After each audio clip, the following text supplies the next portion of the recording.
Saludos amigas y amigas, soy Jonathan Zúñiga y hoy vamos con el tercer capítulo de Espadas y Arados. Y en esta ocasión toca hablar del segundo monarca, el segundo rey del reino suevo de Agallaecia, Requila. Y así poco a poco seguimos avanzando en esta gran aventura, en este gran legado que nos dejaron los suevos en la antigua Agallaecia.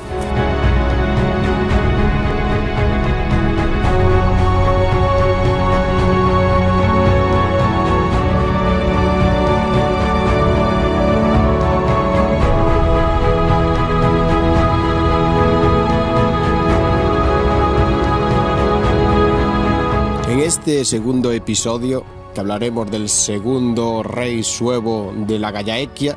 Requila, ya con su llegada al trono, o justo antes de ser entronado rey,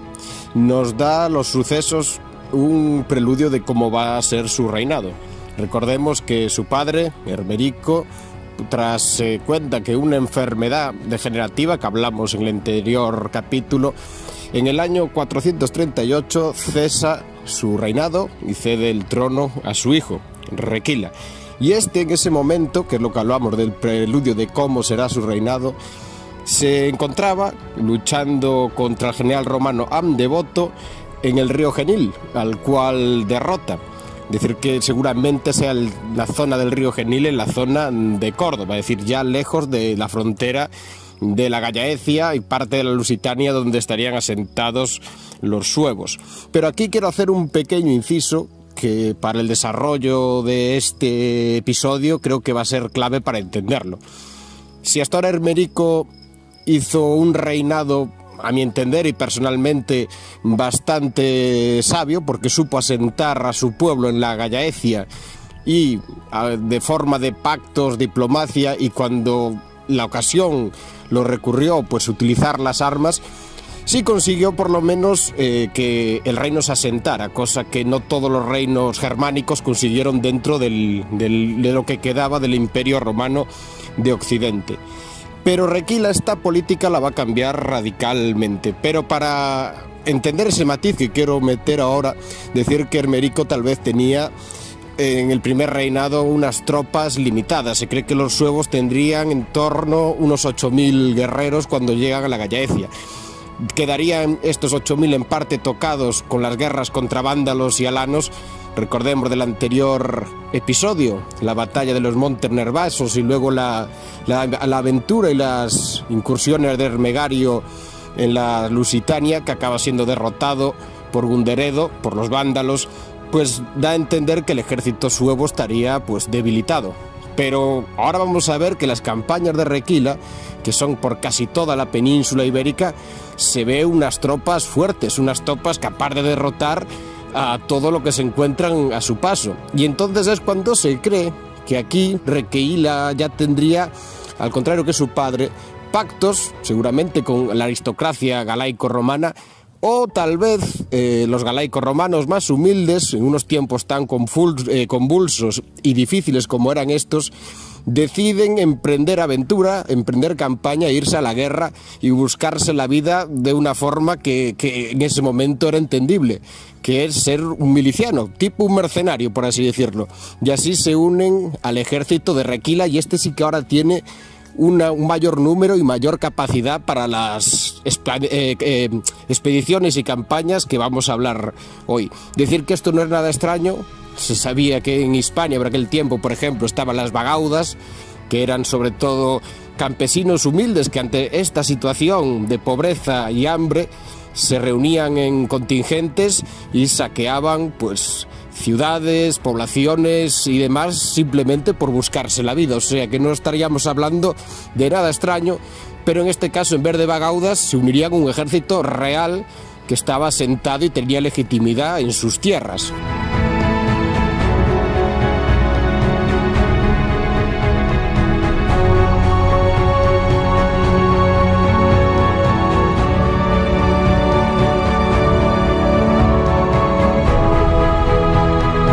De esta manera podemos empezar hablando de sus campañas militares que tuvieron éxito y que caracteriza mayormente sus solo 10 años de reinado, porque recordemos que en el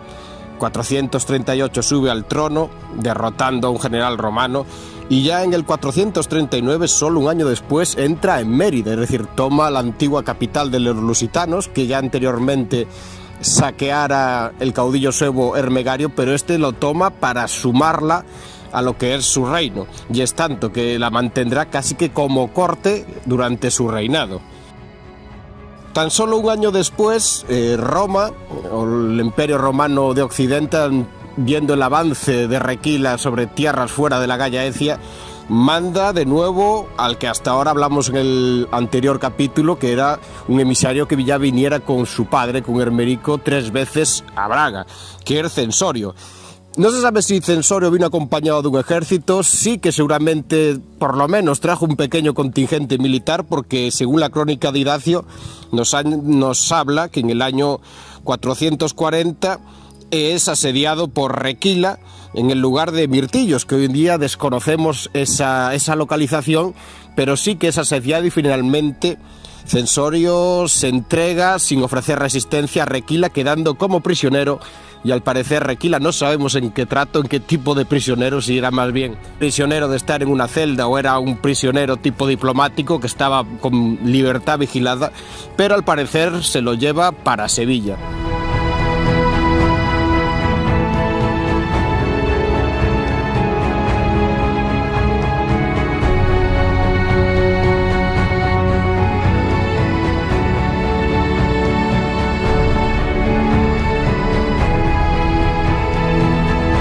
Y más que llevarlo, puede que supuestamente lo acompañara, porque será en el año siguiente, el 441, cuando entra y toma Sevilla. No sabemos si fue de forma agresiva, en forma militar de asedio, o simplemente por el vacío de poder que había en la ciudad, entra y toma esta. También, según la crónica de Idacio, intenta influir, intenta expandir su control sobre la Bética. Ahora ya estamos hablando de la provincia romana de la Bética y también la cartaginense. Ver en el mapa antiguo, en el mapa de las provincias romanas, la distancia que hay de la cartaginense a su centro de poder, que era a Gallaecia, es decir, una distancia considerable. Seguramente sacaría parte de estas tierras, es posible, para recompensar a su ejército, pero al parecer lo que intenta es influir en estos y que estos sean tributarios de su persona, es decir, como rey y señor también de esas tierras a las que está intentando expandirse. Decir que también cuando entra en Sevilla hay un conflicto interno, que luego hablaremos al final del capítulo, en el campo eclesiástico, porque el obispo de Sevilla, Sabino, es expulsado de la ciudad al parecer por sus propios internos. Esto posiblemente tiene que ver con el problema, con la problemática eclesiástica del priscilianismo, y posiblemente los que expulsan a este obispo se puede dar el caso como hipótesis que fueran priscilianistas. En este caso tal vez Requiario ni quitaba ni ponía, porque él seguía siendo pagano, pero hay autores que afirman de que hay posibilidades de que tuviera buena relación con los priscilianistas. Esto hablaremos un poquito al acabar este episodio.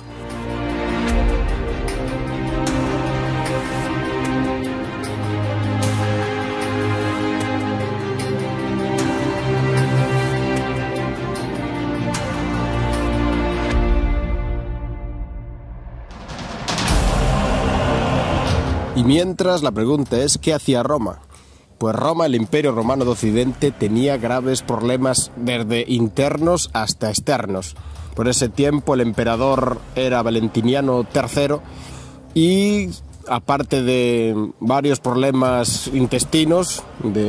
como se podría decir, un alijo de víboras en su propia corte y problemas dinásticos, decir que la expansión ahora de los vándalos de Gunderedo por el norte de África era imparable.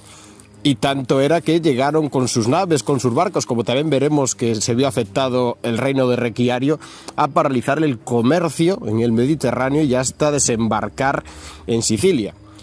Aparte de esto, la gran amenaza que sufría por el norte el Imperio de Occidente y Real para su capital, que era Rávena, era el posible avance de los hunos, en este momento ya con su caudillo más famoso, que era Atila. En este caso, el general Aecio, que era la persona tal más influyente, estaba más pendiente de reclutar y hacer alianzas para frenar el posible avance de los hunos que atender a las problemáticas de Hispania y de los suevos al sur. También, por si fuera poco, merece la pena añadir que la única provincia controlada totalmente por Roma en esos tiempos en Hispania, la tarraconense, estaba completamente siendo saqueada por las bagaudas, que hablamos en el principio del episodio, que eran, por así decir, los milicianos de clase humilde, normalmente agricultores y de gremios, que se juntaban en grupos para saquear pues, ciudades y poblaciones mayores, es decir, no del mundo rural, en su propio beneficio. Para algunos se diría buscarse la vida, pero que estaba haciendo que los impuestos a Rávena, la nueva capital imperial, pues no llegasen, y con la paralización del comercio mediterráneo, pues la situación era de crisis total, tanto que no había dinero para mantener las tropas y estas pasaban a ser directamente privadas. El propio Valentiniano III tenía que poner, al parecer, parte de su dinero personal, de sus riquezas personales, para pagar tropas. Sí que tenemos una intervención, en este caso de Asterio, que ya hablamos en el anterior episodio, que vuelve a la península, pero simplemente a la tarraconense, para someter, intentar frenar y vencer a esas bagaudas, porque lo que están haciendo, aparte del saqueo interno, es la paralización de los necesarios impuestos de la zona para poder mantener cuando menos a las legiones que aún existían.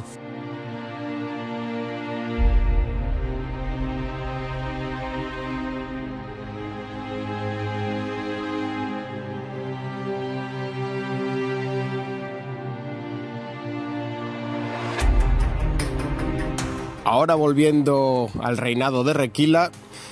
el problema vándalo era tal, y su piratería por el mar, que llega incluso al reino suevo, porque en el año 445 según Idacio, una flota vándala entra por las tierras de Turonio, que Turonio, Torroño son las antiguas tierras de Tui, ciudad romana, al sur de Pontevedra con la frontera con Portugal, muy cerca de la desembocadura del río Miño en el Atlántico, y las saquean brutalmente. Seguramente saquearían lo que era parte del Valle del Miño inferior, con sus valles tanto gallegos como portugueses, y también dice que hay capturas de familias y demás, o sea que los vándalos tal vez se vengan de cuando fueron expulsados de la península ibérica y que los suevos estaban por medio como cómplices de esa expulsión, o simplemente su piratería los lleva totalmente al norte, es decir, ya escapan de lo que es el Mediterráneo y se expanden, siendo una amenaza real. Tras esta incursión vándala, Requila seguramente le pilla muy lejos. Su centro de poder ahora estaba más bien en la Lusitania, en Mérida, porque estaba más centrado en todo el control que tenía, porque estamos hablando de un control que va desde la Gallaecia, Lusitania y parte de la Cartaginense. Es decir, si vemos en el mapa, es casi la mitad o algo más de la península ibérica. La tarraconense y poco más es lo que escaparía de su control.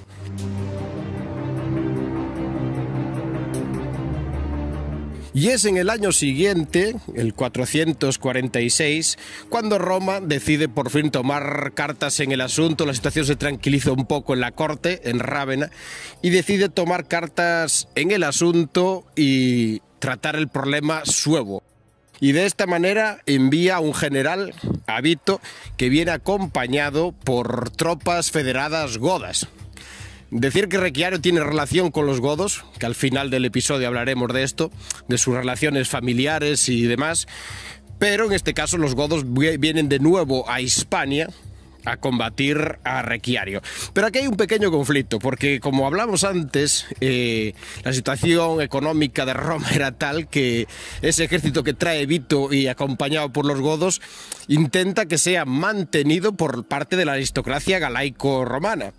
Y sobre todo suponemos que la parte de la tarraconense, lo que hace que tenga pues problemas con la población local.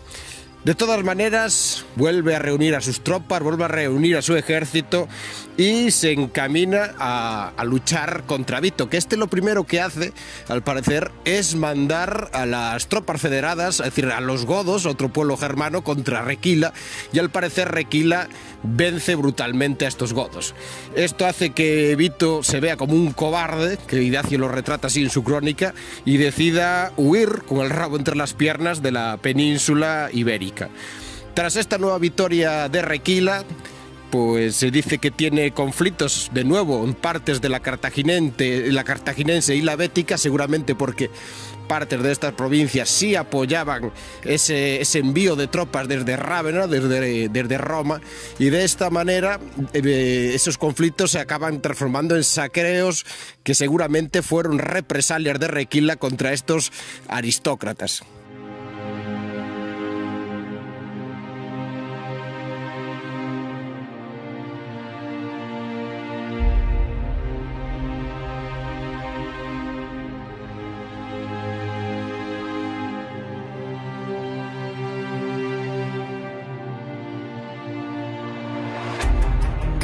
Y ahora sí, hacia el 447 y 448 es cuando podemos ver realmente un reino suevo muy fuerte, con un líder muy respetado que es Requila, y que su influencia llega prácticamente a toda la antigua Hispania, quitando la tarraconense. Toda parte del resto de la península sí que estaría ya totalmente influenciada por Requila. Y es más, que el que buscara problemáticas con él sería reprimido con un saqueo a sus tierras, por lo que debía contar con unas huestes, con unas mesnadas, un número de guerreros importante. Pero también es en ese año, el 448, cuando, como dice Idacio de Alimia, muere gentil en Mérida, es decir, muere siendo pagano Requila en Mérida. Es el final de su vida y de su reinado, un reinado que, como veis, fue caracterizado, tuvo protagonismo la espada y no el arado, como pasara con Hermérico, que era su padre. Dice que tras la muerte en Mérida, que seguramente, como os dije, sería en ese momento su corte, le sucede su hijo Requiario, el cual era católico, que esto es muy importante, porque Requiario, que será el tercer rey suevo, ya nacido seguramente en Hispania, en Agallaecia seguramente, es decir, ya no vendría de Germania, como posiblemente sí le pasó a Requila, ya es de religión católica antes de subir al trono, es decir, ya está influenciado, es decir, ya el contacto con la población autóctona, con la aristocracia y la religión, ya parece que es algo muy importante y que ya es algo real. También nos dice que Requiario, para suceder a su padre Requila, tuvo problemas internos por el trono, es decir, esto también nos da a pensar varias cosas. Una, que Requiario tuviera más hermanos y que hubiera un pequeño conflicto entre ellos por heredar la corona, o segundo, que la corona sueva, como el resto de la mayoría de reinos germánicos, aún fuera electiva y no sucesoria, es decir, electiva seguramente entre una minoría privilegiada de linaje alto, normalmente la familia real y mucho, es decir, los que están muy allegados a ella, o que como dije antes, tuviera otros hermanos que tuviera conflicto con él directamente. Pero a mí me da más que es esta segunda posibilidad, que aún era tal vez una monarquía que se elegía entre una minoría curia, por decirlo, una minoría real.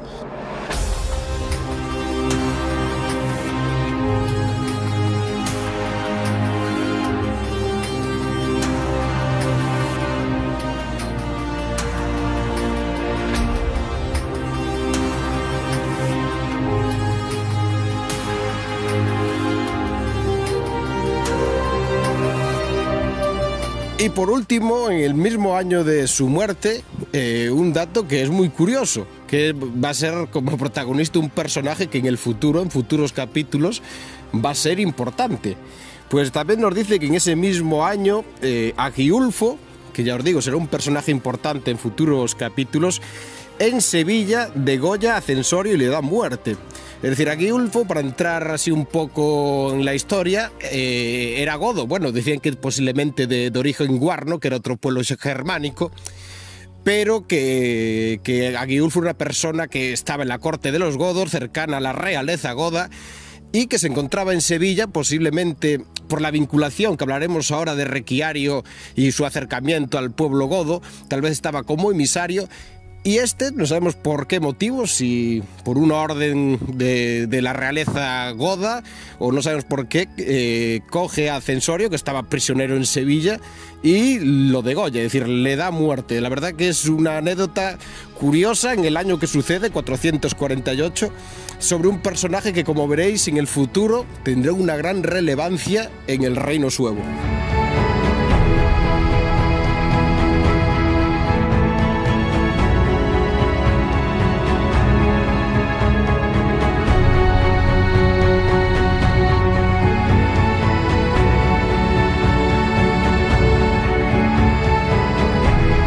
Por último, sobre Requiario, decir que su legado familiar e influente también es muy importante. Su mujer, él estaba casado con una hija de Gualia, del rey godo, visigodo, y que aparte de ser padre de Requiario, también hay la hipótesis de que fuera padre de Recimero, que fue al final prácticamente gobernador del Imperio Romano de Occidente. Ojo, no confundir, no emperador, pero sí persona más influyente del Imperio Romano de Occidente, y que si de alguna manera fue hijo de Requila y posiblemente de su mujer, que era hija de Gualia, fue llevado, se trasladó o como fuera la historia, a más cercano a la corte de Rávena, seguramente a la de su abuelo, el godo Gualia, y de alguna manera acabó siendo muy influyente en la corte de Rávena, y aparte que por un tiempo el gobernador real del imperio, o lo que quedaba del Imperio Romano de Occidente. Pero no solo se queda ahí. Requila influyó familiarmente de tal manera que una de sus hijas fue casada con Gondioc, que Gondioc era el rey de los burgundios, es decir, el rey burgundio. Esto hace que su linaje confluyera, es decir, influyera en parte de lo que era ahora el poder del reino, no, por así decirlo, de lo que quedaba del Imperio Romano de Occidente y los reinos internos que ahora estaban establecidos en él, lo que lo hizo en su tiempo a Requila una de las personas más influyentes de la historia de Europa durante ese periodo.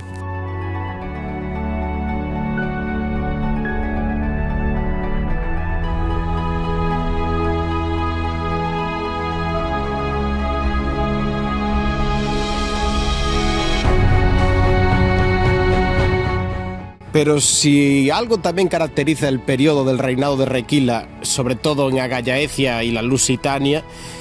a nivel social también no nos podemos olvidar de los conflictos y problemas eclesiásticos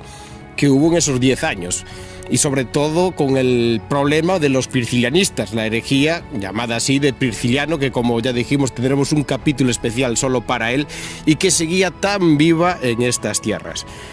Un ejemplo es que en el año 445 Idacio y Toribio, obispo de Astorga, dicen que descubren en la propia ciudad de Astorga unos pircilianistas de viejo orden, es decir, que veteranos, por así decirlo, seguramente con un cargo dentro de la iglesia, los cuales persiguen y juzgan. Al mismo tiempo, en Mérida, el obispo Antonino también dice que captura parte de eso, es decir, de la persecución que hubo en Astorga, algunos escapados priscilanistas, él los captura en Mérida, y hay uno que al parecer es un referente del mundo del priscilianismo, es decir, de la creencia dentro del cristianismo de la herejía de Prisciliano. También puede haber relación en esto que hablamos al principio, de que cuando en el 441 Requiario entra en Sevilla y su obispo Sabino es expulsado por otros miembros eclesiásticos de la ciudad, de que esos que expulsan a Sabino fueran priscilianistas, que también llaman maniqueos en la época, y por eso que Idacio da Limia, antipriscilianista declarado, vea con su crónica como con malos ojos la expulsión del obispo Sabino de Sevilla. Y también otra prueba que da evidencia a estos problemas es que en el año 446 el Papa León desde Roma hace unos escritos contra los priscilianistas, juzgándolos y dando consejos para capturarlos y juzgarlos. y estos son enviados a Toribio de Astorga, que durante ese tiempo pues posiblemente lo que era Gallaecia y parte de la Hispania occidental fuera el obispo más influyente. A esto se le suma, que hablamos en el capítulo anterior, a sospechas de que otros obispos muy influyentes, como el de Lucus, el de Lugo, pues Argentio, también fuera, o cuando menos comulgara con buenos ojos con los priscilianistas. Es decir, vemos que en el mundo interno, en el mundo galaico-romano, hispano-romano, aparte de las problemáticas más conflictivas y bélicas de los suevos, pues vemos que tienen problemas internos reales, porque cuando hablamos ahora de clero, de las altas élites, obispos como el propio Idacio y demás, estamos hablando en parte de los terratenientes de la tierra y la aristocracia, que cambian de bandera ahora y se vuelven con lo que venía siendo un parte del centro de poder, que era el mundo eclesiástico. Es decir, vemos un mundo también aristocrático interno que tiene sus propias luchas, sus propias peleas, sus propias problemáticas, lo que va a añadir el estado de caos que nos encontramos en este periodo. Y para rematar, voy a mencionar otro dato curioso de la crónica de Idacio, que es también lo que nos hace ver la visión de la época. Pues dice que en noviembre del año 442 aparece en el cielo un cometa, que seguramente sea el cometa Halley, pero él lo da como un mal preludio bíblico del Apocalipsis, y que dice que seguramente por ese mal preludio aparece una nueva peste, es decir, una peste que devasta parte de la población. Estamos viendo unos tiempos que cambian, estamos viendo unos tiempos confusos, y que el cronista referente que tenemos, que es el de lo que sacamos casi todos los datos, Idacio da Limia, como dije, hay que interpretar mucho sus textos, porque es una persona devota fielmente en el cristianismo, devota de las viejas costumbres romanas, y que ve el mundo de los germanos y demás como el fin del mundo, el apocalipsis, y así lo mezcla, como en este ejemplo, en las crónicas que escribe, y para él esto es el fin del mundo, pero que, como sabemos y lo contaremos aquí, para nada lo fue. Fue el final de una época y el comienzo del medievo.